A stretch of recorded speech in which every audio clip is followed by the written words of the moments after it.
राडा झाला रे बाबा, राडा झाला। Big boss Marathi season 5। यूं तो बिग बॉस पर्सनैलिटीज का शो होता है। एक पर्सनैलिटी दूसरे से कितनी ज्यादा अलग है, कितनी ज्यादा डिफरेंट है, ये हमें पता चलता है बिग बॉस के घर के अंदर। चाहे वो हिंदी बिग बॉस हो या फिर हो मराठी बिग बॉस, हमें अलग अलग पर्सनैलिटी देखने को मिलती है। लेकिन अभी तो बिग बॉस मराठी सीजन 5 का पहला दिन था और हमें यहाँ पर लोगों की भेड़ चाल दिखाई दे गई। हमें दिखाई दे गई एक ऐसी कप्तान जो कि मैंने आपको पहले भी अपने रिव्यू में बोला था कि वो बहुत ही ज्यादा सॉर्टेड नजर आ रही हैं और वो हुक्म चला सकती हैं, जो कि आई है वर्षा ताई। इसके साथ साथ हमें दो अलग ही बागी लोग नजर आ रहे हैं, जो कि है none other than Nikki Tamboli और जानवी। 4 साल हो गए, निक्की जो है बदली नहीं, ये अच्छी बात है। वो जैसी बिग बॉस हिंदी में थी वैसे ही वो मराठी में नजर आ रही है। इसके साथ साथ ऐसा लग रहा है कि बेचारी जो लड़की है यूक्रेनियन, राइट, उसके साथ एरिना, उसके साथ कुछ ना कुछ जबरदस्ती का पंगा लेने की कोशिश हो रही है अंकिता जी की। और वहीं अगर बात की जाए तो यहाँ पर पैडी से लेकर घनश्याम, ये सभी जो हैं परेशान हो गए हैं निकी तांबोली से। अरे अरे अरे, इस बीच हम अरबाज को नहीं भूल सकते हैं, क्योंकि उन्होंने तो अपना लव एंगल शुरू कर दिया है जो उनके लिए हानिकारक हो सकता है। नमस्कार मित्रांनो, मी आहे मुंबईचा मुलगा राहुल भोज आणि तुम्ही बघता तुमचा फेवरेट चॅनल टेली खजाना। चैनल का लाइक करा, शेयर करा आणि सब्सक्राइब करा। बिग बॉस मराठी का अब असली रिव्यू। चलिए दोस्तों, आज के दिन एक्चुअल में देखा जाए तो इन लोगों के लिए बहुत ही इजी डे लगा है। मैंने कल के दिन भी ये बात बोली थी, आज के दिन भी ये बात बोल रहा हूं कि इनकी जो कास्टिंग है as compared to Bigg Boss Hindi season 17 या फिर बिग बॉस ओटीटी सीजन 3, इसके कंपेयर में बहुत अच्छी है। इतने वास्ट कैरेक्टर्स हैं, चाहे वो सूरज चौहान क्यों ना हो। मतलब सूरज भाई को देखकर लिटरली दिल में यहाँ पर पेन हुआ, उनकी सैड स्टोरी सुन के ना लिटरली मैं भी कांप गया कि भाई भगवान किस तरीके से एक बंदे के साथ इतनी सारी चीजें कर सकता है। लेकिन आज सूरज उसी का अगर देखा जाए तो उसी की वजह से आज सितारा बन के चमक रहा है बिग बॉस के घर पे। खैर, वैसे सूरज तक तो बात पहुंचेंगे, लेकिन सबसे पहले दोस्तों आज के एपिसोड की अगर बात करें तो आज हमने देखा ना, जो इरीना है, इरीना जो है उसके लिए लोगों के मन में ना हेट भी निकल रही है, स्पेशली अंकिता को लेकर। अंकिता जो है वो, अब हमारी जो अंकिता है, तो अंकिता का जैसा कि हम सबको पता है कि उनकी जो वीडियो रहती है, उनका जो एक अलग अपना डायलेक्ट है, बोलने का तरीका है, वो इस बात को एक तो उन्होंने जो बात उठाई कि एक्चुअल में एरिना की अगर बात की जाए तो उसने एक मराठी कलाकार की जो है जगह को खाया है। तो भाई अंकिता, मेरी एक छोटी सी एडवाइस है सिस्टर, वो ये है कि आप इतना मत सोचिए आप किसी की जगह क्या है क्या नहीं, आप बिल्कुल मत सोचिए, क्योंकि ये मेकर्स का फैसला है कि एरिना को रखना है या नहीं रखना है। इस पर आप कोई नहीं होती हैं इस बात को उठा के रखने वाली कि भाई एरिना ने मराठी कलाकारों की जगह को खाया है।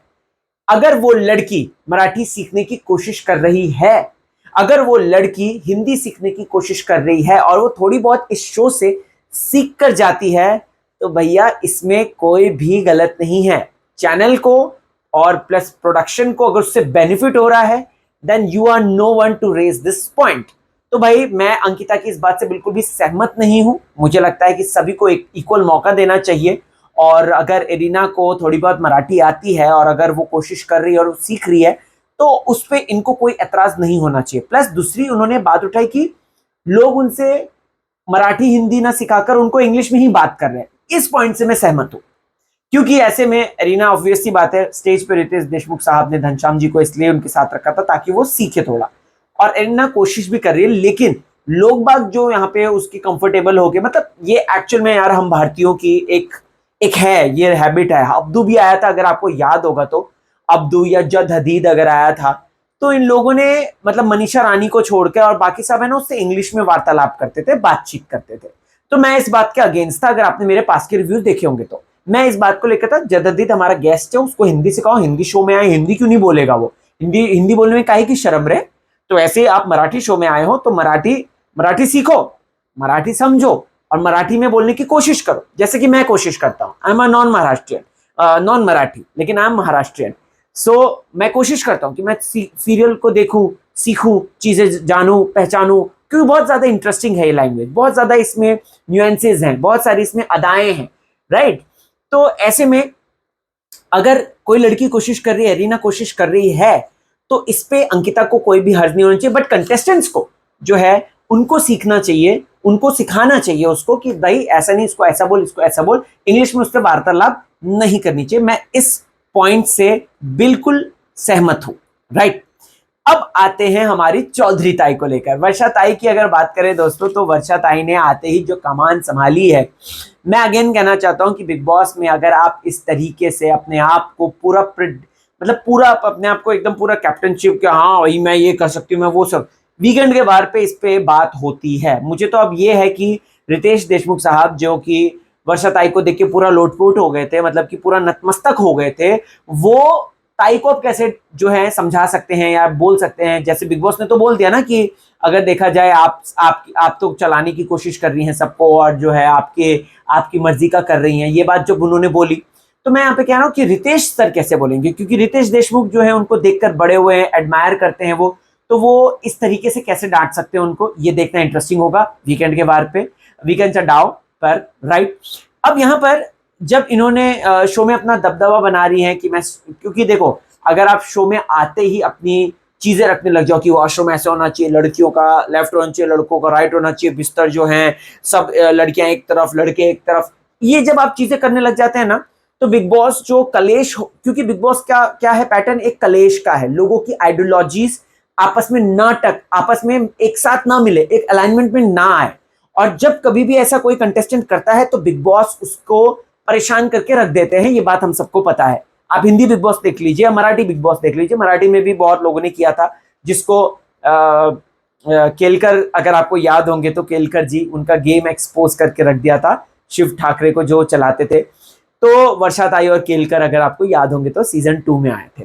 खैर, अब यहां पर अगेन मैं कहना चाहता हूं कि उन्होंने काम अच्छा किया, नो डाउट, उनका इंटेंशन जो है ठीक है, अपनी वर्चस्व को दिखाना है कि हाँ मैं वर्षा ताई हूं, बट यहां पर अगेन मैं कहना चाहता हूं कि बिग बॉस को रॉ रखिए, आप बिग बॉस को आप मैन मेड मत बनाइए, उसको जो है एक रॉ जितना शो रहेगा वो उतना ज्यादा सक्सेसफुल होता है। सीजन 3 ले लीजिए, 4th ले लीजिए, 2nd तो उतना सक्सेसफुल नहीं था, 1st ले लीजिए, राइट।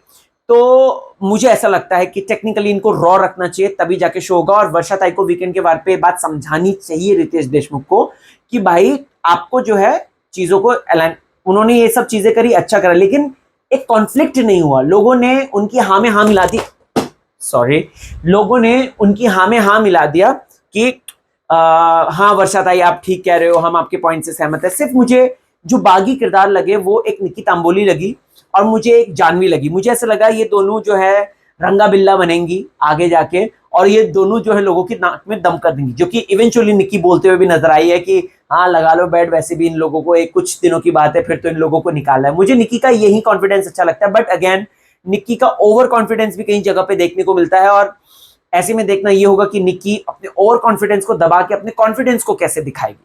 जो बिग बॉस हिंदी में उसने किया है, हर बात पे अड़ जाना, हर बात पे वो करना, वैसे वो ये यहाँ पे ना करें, यहाँ पे थोड़ा सा जो है समझ कर खेले, ऐसा मुझे लगता है। लेकिन जो निक्की रियल में है, हमें उसकी रियल पर्सनैलिटी ही अच्छी लगती है।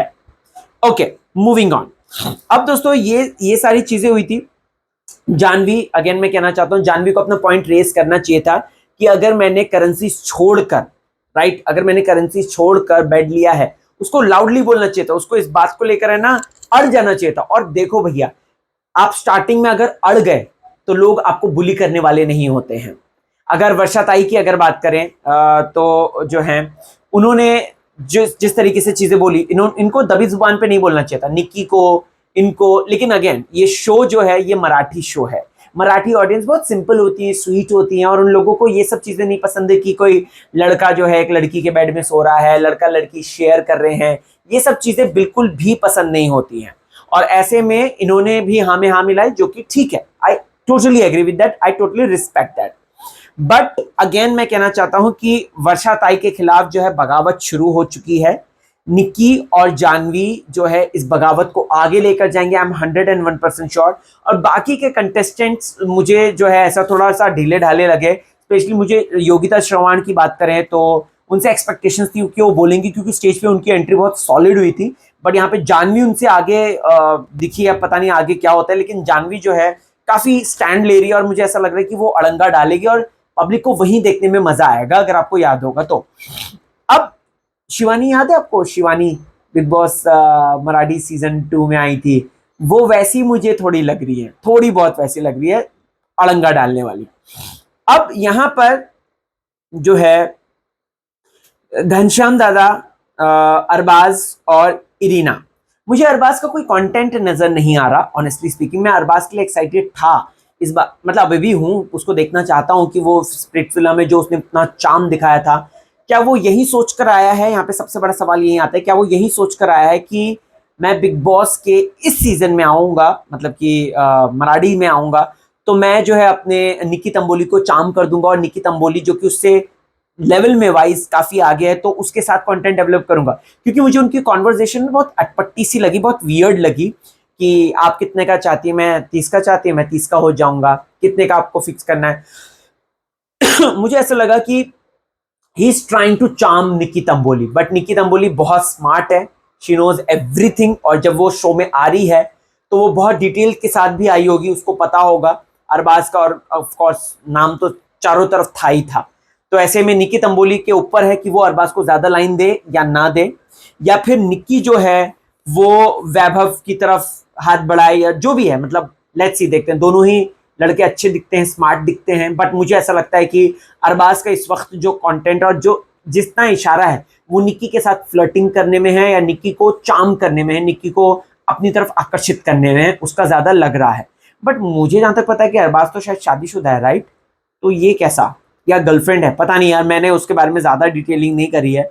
तो अगर शादीशुदा है, मुझे किसने बोला मैसेज में कि शादीशुदा है, तो अगर ऐसा है तो प्लीज कमेंट कर दो, और नहीं है तो बता दो, ठीक है? बाय द वे, आप लोग जो जब ये रिव्यू देख रहे होंगे, आपको बता दूं मेरा नया चैनल है राहुल भोज, इसमें मैं व्लॉग्स करता हूँ, जबरदस्त व्लॉग्स, मैं मराठी एक्टर्स के साथ भी करने वाला हूँ जल्द। सो आप जरूर देखिएगा उसे और सब्सक्राइब जरूर कीजिएगा, ठीक है?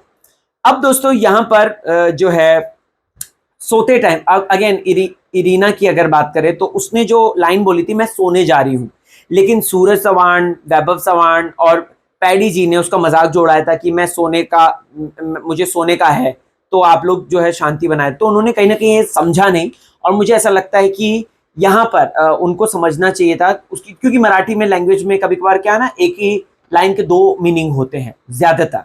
तो ऐसे में जो उसने मराठी में बोला था, तो एग्जैक्ट उसका ये था कि मैं सोने जा रही हूँ, बट उन्हें लगा कि मैं सोने का है मुझे अभी, और इसलिए आप चुप रहो या फिर शांत रहो, ये उनको लगा, जो कि उनको शायद मुझे लगता है कि जो है आप समझना चाहिए कि ये लड़की नहीं है, ये यहाँ की नहीं है, तो ये सारी चीजें।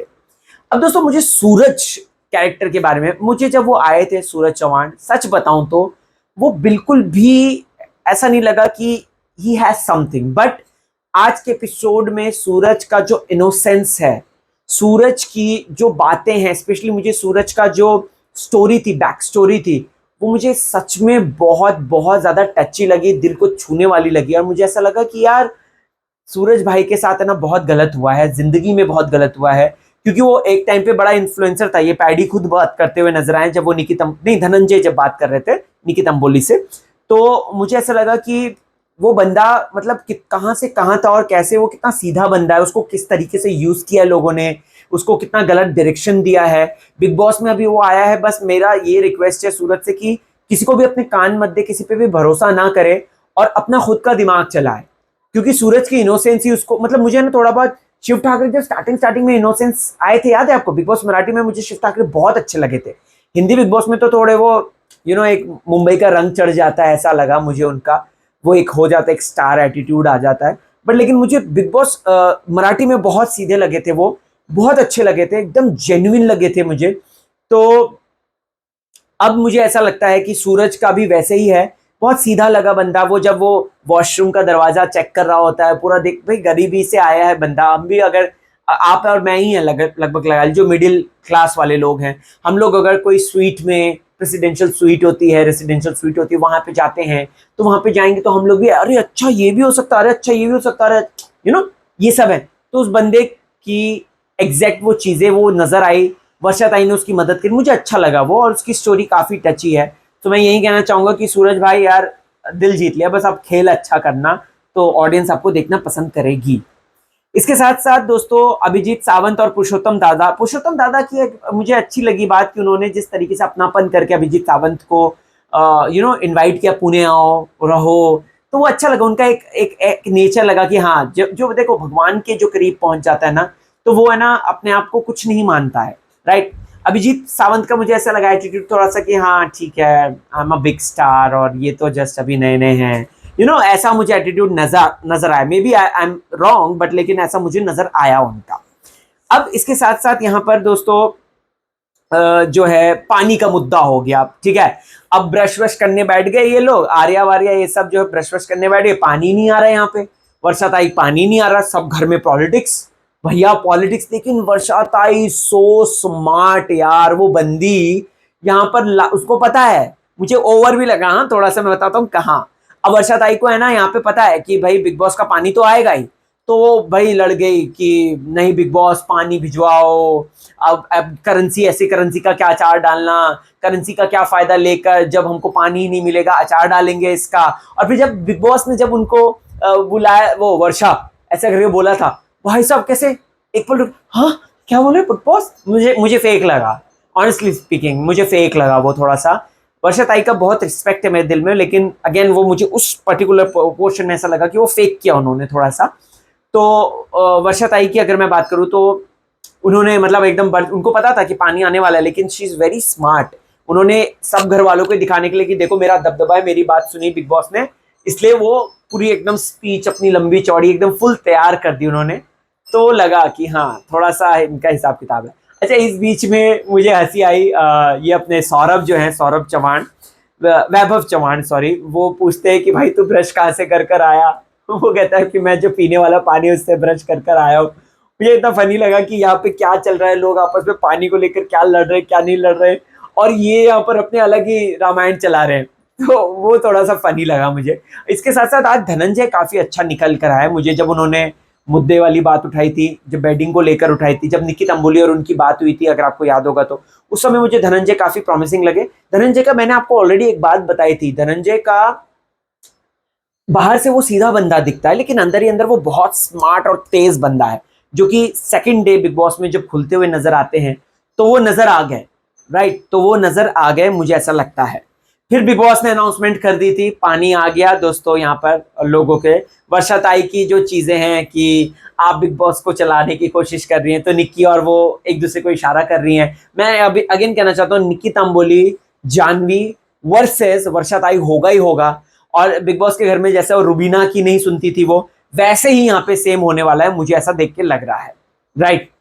अब इसके साथ साथ सूरज भाई ने अपनी सारी वो बातें बताई थी कि उनके साथ क्या क्या हुआ क्या नहीं हुआ, वो थोड़ा सा अजीब सा था, मुझे ऐसा लगा कि भाई के साथ बहुत चीजें हुई हैं, right. Over and all episode बड़ा इंटरेस्टिंग था, मुझे अच्छा लगा, और मुझे ऐसा लगा कि मैंने ऑलमोस्ट सारे ही पॉइंट कवर कर दिए हैं। इसके साथ साथ मुझे जिनकी पर्सनैलिटी अभी निकल कर आ रही है, जैसे धनंजय की निकल कर आ रही है, जैसे निकी की निकल कर आ रही है, जानवी की निकल कर आ रही है, आर्या बहुत दबी दबी सी लगी मुझे, ऐसा नहीं कुछ ऐसा लगा, अभिजीत सावंत भी नहीं दिखे मुझे, अपना ये लड़का क्या नाम है इसका, एक सेकेंड ना, ये क्या कहते हैं, निखिल भी ठीक ठाक ही लगा, इतना कुछ आगे नहीं लगा मुझे। और पंडरीनाथ कांबे पैडी, उनकी तो निक्की तंबोली ने जो बेइज्जती उतार दी, बाप रे बाप, कि मैं क्यों मोर्चा लेकर जाऊं, तुम लेकर जाओ, उनको वो नेक्स्ट टाइम से निक्की से नहीं उलझेंगे, मुझे ऐसा देख के लग रहा है। So over and all interesting है बिग बॉस। मैं कोशिश कर रहा हूं कि मैं आपको जल्द से जल्द रिव्यू दूं, बट अगेन बिग बॉस थोड़ा सा हिंदी वाला चल रहा है, OTT चल रहा है, तो वो जल्दी खत्म हो जाता है, या जो भी है, तो मैं उसका रिव्यू के बाद फिर आता हूँ, देखकर फिर आपके सामने आता हूँ। तो thank you so much guys मुझे सुनने के लिए। आप मेरे दूसरे चैनल जिसमें व्लॉग्स आ रहे हैं उसको सब्सक्राइब जरूर कर लेना, कमेंट सेक्शन में मैंने लिंक पिन कर दिया है, सपोर्ट कीजिएगा। इंस्टाग्राम पे मुझसे मिलिए, रियल राहुल भोज है मेरी ID, आणि हसत रहा, मजेत रहा, टेन्शन देऊ नका आणि टेन्शन घेऊ नका। Bye bye.